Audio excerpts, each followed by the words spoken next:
halaga at importansya, lalo na po ngayon na kayo ay isang senior citizen na. Dapat bigyan kayo ng totoong programa na makakatulong sa inyo, lalong-lalo na para sa inyong kalusugan. Bakit ko po ito pinapaliwanag? Sapagkat ako po ay katuwang din ng National Commission of Senior Citizen para sa online registration po ng ating mga senior at para din po sa PhilHealth na konsbaba at nagsiseminar po at binibigyan na registration form yung mga senior citizen at doon po pinapaliwanag din kung paano po ninyo makukuha yung programa para sa inyo. Marami pong programa ang ating gobyerno. Yun lamang, kulang lamang po tayo sa impormasyon at sa pagbaba sa bawat barangay. Kaya hindi na po ako nagpatumpik-tumpik pa dahil sabi ko nga, ang bilis lang ng panahon. Ako rin po ay tatanda, magiging senior citizen. Kailan po ako kikilos? Kapag may basto na ako at naka-wheelchair, syempre gusto ko rin po makatulong sa inyo dahil meron po ako mga magulang na senior citizen at ako po ay tatanda rin pagdating ng panahon, at least napaghandaan na po natin. Kaya sana po hinihiling ko sa inyo na tangkilikin po ninyo ang bawat programa sa inyo at ito po ay hindi pangangampanya sapagkat hindi naman po ako tatakbo. Ako po ay tumutulong lamang bilang isang tao at bilang isang taga Maynila at isang Pilipino na marapat lamang tayo po ay magtulungan. Hindi naman natin kailangan po hintayin na tayo ay maging isang politician o kailangan makaupo. Dahil yung pagtulong po, wala pong pinipiling panahon. Maraming salamat. At pasensya na kay Tay kung naiinitan ka ha. Ibato mo na lang sa akin po kung wala kasi akong sunblock eh. Hindi ako nagsa-sunblock. Medyo hindi po ako conscious sa katawan ko dahil lang gusto ko po maging tunay na Pilipina. Walang kaartehan kundi yung katotohanan lamang. Ako po ay aawit sandali lamang sapagkat hindi ko po matiis na hindi awitan ng ating mga senior. Bakit po? Minsan lamang po tayo sa buhay natin na tayo po ay magkikita. Kasi isa lang po yung buhay natin. Kailangan yung panahon po na ito na pwede tayong magmahal ng kapwa at magmalasakit. Ibigay na natin ng todo-todo. Kasi kung nagdadasal nga tayo sa Panginoon, Lord, sana todo-todo rin yung blessing na ibigay ninyo. Kaya dapat todo-todo rin po yung pagtulong natin.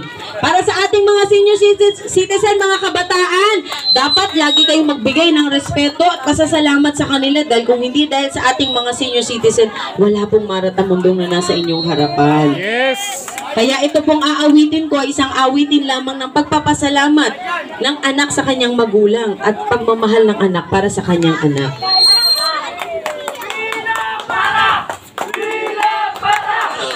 Thank you ha, tsaka we love senior citizen din. Para sa inyo po ito. Dapat di ako gumalaw. Kung tayo ay matanda na, sana'y di tayo magbago. Kailanman, nasaan man ito ang pangarap ko, makuha mo pa kayang ako hataan at yakapin.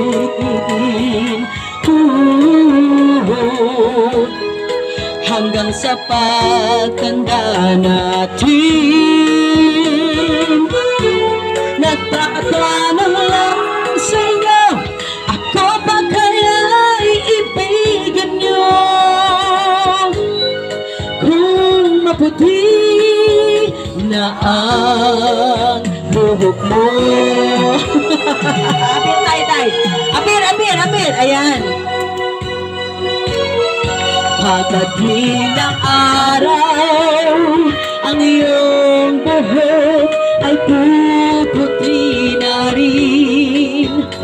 Sabay tayong mangangarap ng nakakaan sa atin. Ang nakalipas ay ibabalik natin. Ipapaalala ko sa inyo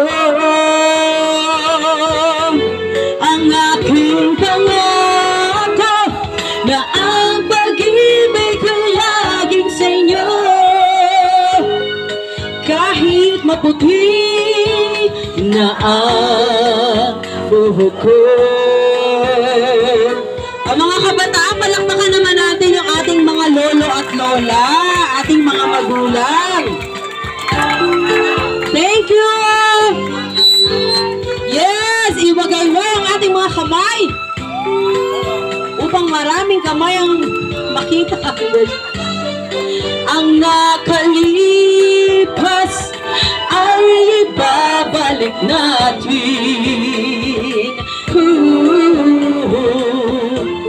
Ipapaalala ko sa inyo ang aking pangako na ang pag-ibig ko laging sa inyo. Kahit maputi na ang buhok ko, kahit maputi na ang buhok ko. Yehey! Maraming salamat. Alam po ninyo, panahon nyo po ito. Hindi ko panahon, baka akala nila panahon ko, hindi po. Ito pong panahon na ito ay panahon ng ating mga senior citizen na marapat lamang na kayo ay matulungan at marapat lamang na kayo ay matutukan sa inyong mga programa. Bilang pasasalamat po yan para sa inyo dahil kayo ang tunay na bayani! At wala nang tatalo sa ginampanan ng ating mga senior citizen. Dahil po dyan, meron kayo tagwa 1,000 pesos! Yehey! Maraming salamat po sa inyo. At sana po, pinagdarasal ko, humaba pa yung buhay nating lahat. Tayo po ay patuloy pa rin makatulong. Maraming salamat po. Mga bata, meron kayong Jollibee na burger. Thank you, Nay. At meron kayong bola. O, pila na tayo mga bata. Thank you, Lola. Thank you po. O, ayan ha, bigyan nyo na ha. Hi! Thank you! God bless! Okay. Sige po. Okay. Sige, Nay. Si tatay. Ay, si Miss Ray. Oo, thank you. Thank you so much. Thank you po. Thank you po. Magandang araw po. Konting interview lang po. Ano po masasabi natin at napasyalan po kayo ni Miss Mara Tamundong? Salamat po ako. Nasurpresa ba kayo sa pagpunta niya rito? Ayan, pambiling gamot ni Kuya. Maraming salamat po. Thank you po. Salamat! Opo. Nay, ano masasabi niyo? Napasyalan po kayo? Sir, salamat po. Tagal na po po eh. Okay. Ayan. Kaya ano masasabi ko kay Mama Mara? Nakabaitan niya. Hira ang ganyan. Nay, mukhang naluluwa po kayo ah. Bakit po kayo naluluwa? Sa tuwa. Ayun, sa tuwa. Dahil napakabait. Salamat Mara. Thank you ma'am. Thank you po. Ayun, nabigyan po ba kayo? Ayan, maraming salamat po. Ingat po kayo. Isang pasasalamat. Viva Mara! Viva Mara! Hey, thank you. Ang pagtulong niya sa mga kabataan, tulad namin senior citizen. Sandali, pila. Sandali, papilahin natin kasi hindi niyo mabibigyan ng ayos. Naglaban po siya. Ayan, tapos na po. Naramdaman niyo po ba yung pagmamahal ni Miss Mara Tamundong? Opo. Alam niyo, napakabuti niyo po dahil meron po siyang programa na nakatuon po para sa inyo. Kawawa yung mga bata. Anak, thank you. Bye pa Salamat po. Okay. Oh, okay na. Doon na kayo, pila kayo doon sa bola. Sandali, ayan. Tubig daw, Mario, tubig. Oh, anak, tubig. Sabi ko ng bola. Sus, Mariusip. Okay, oo. Sandali, yung mga batang maliliit. Si? Oo. O, sige.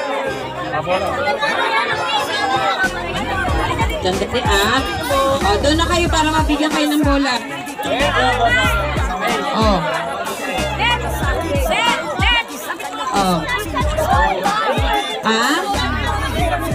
Oo, sige. Sandali. Ano sila? Ito anak, yung maliliit muna para mabilis. Hindi pwede sumiksik yung mga bulinggit.